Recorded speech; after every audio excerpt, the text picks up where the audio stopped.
రాజన్న వచ్చి helicopter book అయింది, మీకు దర్శనం కూడా అవుతుందని అన్నాడు. అప్పుడు మాకు చాలా సంతోషమైంది.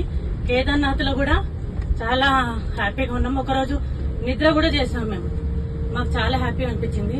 అలాగే అమర్నాథ్ కూడా వస్తామా రామో అనుకున్నాము.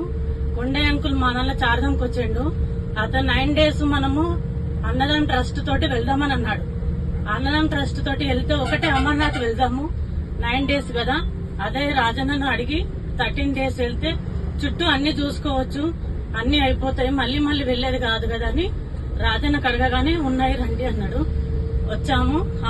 ఈ యాత్రకు వచ్చాడు కూడా ఒకటి మెయిన్ ఇంపార్టెంట్ ఏంటంటే మా బాబు, ఎందుకంటే మాది కిరాణం షాప్, మేమిద్దరం చేస్తేనే మాకు వెళ్తుంది. అలాంటిది ఇప్పుడు మా బాబు ఒకటే మెయింటైన్ చేస్తుంది కాబట్టి మాకు ఈ యాత్రకు వచ్చినందుకు చాలా సంతోషంగా ఉంది. మెయిన్ ఒకటి మా బాబుతోటే మేము ఇవన్నీ చేయగలుగుతున్నాము. తర్వాత ఏంటంటే ఫుడ్ కూడా, నిన్న ఒక్కరోజు నేను మార్నింగ్ ఛాయ్ తాగి వెళ్ళినా అంటే ఏం తినలేదు. నైట్ కూడా నాకు అసలు నైట్ వరకు కూడా వాటర్ కూడా తాగలేదు. ఒక్కరోజు తినకపోతేనే మనకు తింపుతుంది.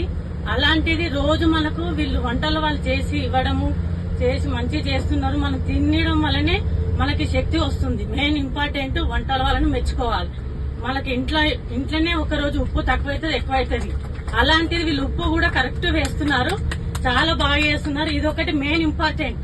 ఏది ఉన్నా లేకపోయినా మాత్రం మనకు ఫుడ్ మెయిన్. అలాగే మనం జమ్మూ కాశ్మీర్ వస్తున్నాం అంటేనే భయం భయం అని అన్నారు. పాకిస్తాన్ వాళ్ళు ఇట్లా దగ్గర మెయిన్ అని. మిలిటరీ వాళ్ళకు కూడా ఒకటి హ్యాట్స్ వాళ్ళకు సెల్యూట్ చేయాలని అనిపిస్తుంది. వాళ్ళని చూడగానే మనకు ఎంతో హ్యాపీగా ఉంది.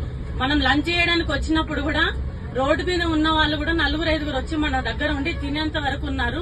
అదొకటి మెయిన్ ఇంపార్టెంట్. అందుకే జై జవాన్ జై కిషోర్.